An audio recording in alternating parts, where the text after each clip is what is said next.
They sold your future like scraps at a marketplace, laughing while they carved your name out of the life you were meant to own. They thought your silence was defeat, that your scars meant surrender. But every betrayal became a weapon, every wound a crown of fire. Now the same hands that robbed you tremble in the dark, begging for your fucking approval, choking on the name they once spat. And here's the cruelest truth. Karma isn't mercy. It's a mirror. They dressed the lie as a gift, wrapped it in bright words, tied it with promises of tomorrow. You opened it with hope, only to find it hollow, a coffin for your future. They didn't just steal your chance, they sold it cheap, like scraps at an auction. Your ambition was their currency, your hunger their entertainment. Every laugh they threw behind your back was another chain around your chest, tightening, daring you to suffocate. But here's the truth they never considered. Chains can snap, and the silence of a man betrayed is the loudest scream the world will ever hear. They thought your silence meant weakness, but silence is where rage sharpens itself. While they were busy mocking, you were busy bleeding, bleeding into the soil, bleeding into the night, bleeding into a new version of yourself that no one recognized. You became the storm they couldn't predict.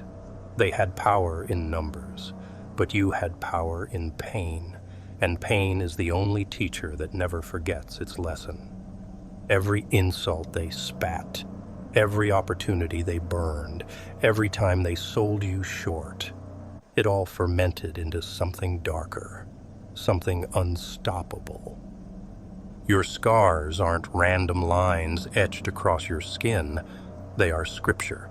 They are verses of betrayal written in fire, carved into flesh. Each mark tells a story of laughter that turned into silence, of doors slammed that became walls you broke down with bare hands. They thought those wounds meant defeat, but wounds rot into weapons, and weapons don't ask for permission. They didn't just create an enemy, they manufactured something far worse, an executioner cloaked in quiet rage, biding his time until the right moment. And what is more terrifying than a man who has nothing left to lose? They thought they had taken everything from you, your future, your dignity, your place in the world. But when you strip a soul bare, when you burn it to the ground, something new rises from the ashes. They thought you would beg. They thought you would crawl. Instead, you stood in silence, sharper than any scream, colder than any knife. That silence is what eats them alive at night. That silence is why karma has already written their names in blood. Because betrayal doesn't end when they laugh. It doesn't end when they turn their backs. It doesn't end when they sell you out for their own gain. Betrayal begins there. That's when the countdown starts. That's when the rope tightens, slowly, invisibly. And every second they celebrated your downfall, the clock ticked louder in the dark, closer to the moment their empire of lies would collapse. They thought they killed you. They thought the grave they shoved you into would silence you forever. But they didn't bury you. They planted you. And when you rose, it wasn't as the same person they betrayed. You rose as something untouchable, something they couldn't bribe, couldn't manipulate, couldn't destroy. You became the debt collector for every ounce of pain they handed out so carelessly. And the cruelest part, you don't even need to chase them. They come crawling back, begging for the very approval they once spat on. But this isn't the end of the story. This isn't even the beginning of revenge. This is only the spark before the firestorm. They sold your future, yes, but in doing so, they wrote the script for their own downfall. And when karma comes, it doesn't knock politely. It kicks the door off its hinges, dragging them into the shadows they built for you. And this was only the first strike of karma's hammer. Wait until you see the second. Betrayal doesn't fade. It etches itself into the body like acid poured on the soul. The world doesn't see the scars because they're not written on skin. They're buried in sleepless nights, in teeth grinding until blood fills your mouth, in fists raw from punching walls that never answered back. That's the part no one tells you. Betrayal is not a single cut. It's thousands of invisible blades slashing quietly, leaving you bleeding in silence while they laugh in the daylight. And every wound you swallowed in silence became another verse of scripture written into your body. They wanted you broken. They wanted to see you beg, see you crawl, see you bend to the weight of their lies. That's why they laughed while you starved for dignity. That's why they mocked you when you burned for more. Their cruelty wasn't an accident. It was a ritual. They fed off your desperation, paraded your mistakes, and sold your name for applause. But the truth they'll never admit is this. The more they fed on your pain, the more they turned you into something they could never fight. They weren't creating a victim. They were carving out a weapon. Noise surrounded you. Their gossip was a thunderstorm. Their lies echoed in every room you entered. But silence, your silence, was sharper. They couldn't drown it out, couldn't twist it into another rumor, couldn't manipulate it into weakness. Because silence doesn't need defense. Silence doesn't beg for understanding.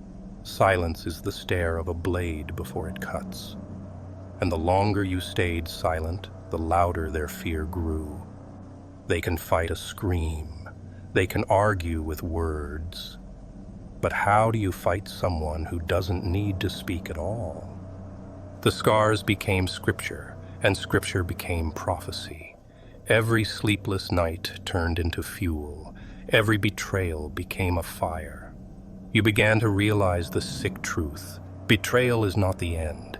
It's the blueprint. It's the foundation of a kingdom built on rage and silence, forged from the ashes of trust. That's what they never understood. Pain doesn't just break. It builds. It reshapes. It reconstructs. And what it constructs is unrecognizable to the ones who caused it. The person they betrayed is dead. What walks in your place is something they never prepared to face. And yet the war was not only with them, it was inside you. Every scar whispered for chaos, for destruction, for vengeance that would burn everything to the ground. But another part of you craved silence, control, precision. That war raged in your chest every second of every day, and it was in that inner war that the monster sharpened itself. Because monsters aren't born, they're carved, and betrayal is the sharpest chisel the world has ever known. What they don't know yet is that karma doesn't start with them. Karma starts with you, with your scars, with your silence, with your refusal to die. And every breath you take, every step you walk forward, is another reminder that they failed. They didn't end you. They didn't bury you. They manufactured a storm, a creature, a reckoning. And when you return, they won't be staring at the same broken soul they laughed at. They'll be staring at their own executioner. And when you rose from that grave they buried you in, the world gasped because you weren't supposed to come back. They thought betrayal would erase you, but betrayal is not erasure. It is resurrection. They wanted you weak, small, forgettable. Instead, their cruelty birthed something far worse than their nightmares could hold. You are no longer the soul they mocked, no longer the dreamer they starved, no longer the quiet one they thought they buried. What breathes now is a shadow they forged with their own hands, a force stitched together with rage, silence, and scars. They sold your crown, but in doing so, they forged your horns. What terrifies them is not your anger, it's your control. Rage is predictable, but silence sharpened by pain is lethal. When you stopped screaming, you became something no one could decipher. Every glance you gave was a warning. Every step you took was a countdown. They can't measure your silence, can't negotiate with your scars. You don't speak in promises anymore. You speak in inevitabilities. That's the monster they made. Not reckless, not desperate, but precise, patient, and merciless. And monsters don't beg for justice. They deliver it. They don't argue for fairness. They take it. They don't knock at the door. They break it down. They thought they could outrun the person they betrayed. But how do you outrun the shadow you created? How do you escape the echo of your own cruelty? Their betrayal is the blueprint, but you are the architect of their downfall. They taught you everything they thought would destroy you, but every lesson became a weapon sharpened against them. The war inside you, chaos versus silence, was the crucible. Chaos screamed for revenge. Silence demanded patience. And in that battlefield, you became both. You became the storm that waits, the earthquake that listens, the fire that smolders until it's ready to consume. They never prepared for this version of you. They don't even recognize the monster that rose from the ashes of the person they tried to erase. That's why their voices tremble now. That's why their laughter dies mid-sentence when your name is whispered. Because the truth is brutal. Monsters aren't born, they're manufactured. Every backstab was a stitch. Every betrayal was a brick. Every humiliation was another bone in the skeleton of the creature they feared you'd become. And now, here you stand, living proof that their cruelty wasn't your ending, it was their creation. They didn't kill you, they summoned you. And the cruelest irony, the monster they created doesn't just scare them. It owns them. It haunts them in silence. It strips away their power piece by piece without ever lifting a hand. Because what terrifies them more than your rage is your silence. What terrifies them more than your screams is your smile. And what terrifies them most of all is this unshakable truth. Karma isn't coming for them. It's coming through you. But if silence alone shakes them, what happens when karma finally speaks? There is a silence that destroys more than any scream could. That's the silence you carry now. Not the silence of surrender, but the silence of power. They were used to your voice cracking, to your defenses shattering, to your desperation bleeding into every word. But when the words stopped, when your gaze hardened, when your footsteps no longer echoed in their hallways, something shifted. They felt it. The absence of your voice was heavier than your presence had ever been. Silence had become the blade pressed against their throat. They can fight noise. They can fight words. They can argue, twist, manipulate. But silence? Silence offers no foothold. Silence leaves them screaming at shadows. It leaves them choking on their own paranoia, staring into mirrors that reflect their own betrayal back at them. They want to know what you're planning, but you say nothing. They want to know if you're broken, but you don't answer. And that lack of response eats them alive. Because people can justify your anger, they can dismiss your screams. But how do they explain silence? How do they kill something that doesn't make a sound? You became a ghost in their world. Your presence felt in the spaces you no longer occupy. An empty chair at their table that feels louder than all their noise combined. A shadow on the edge of the room that makes their laughter fall flat. Every time you refused to respond, they lost a piece of control. Every unanswered insult, every ignored provocation was another strike against their power. Your silence was not weakness, it was execution.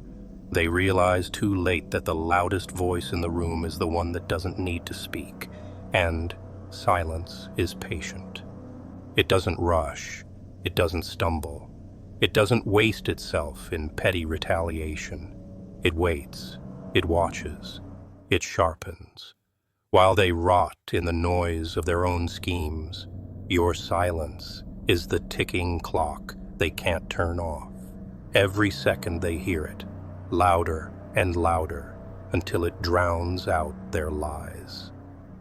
That's why they fear you now. Not because you scream, not because you rage, but because you don't. Because they know something waits behind that silence. Something they can't predict, can't stop, can't survive. You are no longer in their game. You no longer dance to their noise. You no longer play the role they wrote for you. And that terrifies them more than anything. Because silence is not absence. Silence is presence amplified. Silence is the announcement of inevitability. They can feel it pressing on them like the weight of 1,000 graves, and every second it grows heavier until their own paranoia becomes their punishment. Because here's the truth they can't escape. Silence doesn't just hurt. Silence kills. It suffocates. It breaks them from the inside out. And when silence becomes your weapon, they realize too late that every word they ever spoke, every betrayal they ever spat, now echoes back to them in a chamber where only their guilt screams. And there's no escape from that. And when you refuse to speak, the universe starts answering for you. They thought karma was a bedtime story, some myth told to keep guilty men awake. But karma doesn't whisper. It stalks. It waits. It collects interest on every betrayal. And when the debt is high enough, it doesn't arrive politely. It breaks through the door like a storm that has memorized every sin written against your name. That's where they are now, standing in the crumbling hallways of their own empire, hearing the first knock of what they swore would never come. The cracks begin quietly. Their circle fractures. The friends they trusted now speak in whispers behind their backs, knives hidden beneath handshakes. Their money feels heavier than gold should, like bricks dragging them under. The things they stole to rise are now the very stones crushing them. They sip from silver cups, but the wine tastes like blood. They lie on silk sheets, but the fabric burns against their skin. Karma doesn't have to invent punishments. It just rewinds their own actions and plays it back at full volume. And that's when the panic sets in. They can't laugh the way they used to. They can't celebrate the way they did when you were starving in silence. Their meals feel poisoned. Their victories feel hollow. Their smiles fall apart before they reach their eyes. Because karma is not lightning. It's a slow knife. Every day is another cut, another unraveling. They thought betrayal was free, but they never understood the fine print. Everything stolen must be repaid, with interest, with suffering, with collapse. You don't even have to touch them. That's the beauty of it. You're not chasing them. You're not begging. You're not clawing for revenge. You are simply standing still, and the weight of what they've done drags them closer to their grave with every passing breath. They scream for escape, but there is no exit. Every step forward leads back to the very ruin they built for you. They are prisoners of their own lies, captives of their own betrayal, suffocating in the fire they lit. And when the first true blow of karma lands, it's not loud, it's surgical. A betrayal from within, a collapse they never saw coming. The same hands they once used to cut you down are now cutting them open. Their own allies become assassins. Their own greed poisons their victories. Their empire isn't destroyed from outside, it implodes from within. That's the poetry of it. Karma doesn't need to chase, it simply lets them choke on themselves. They thought they buried you.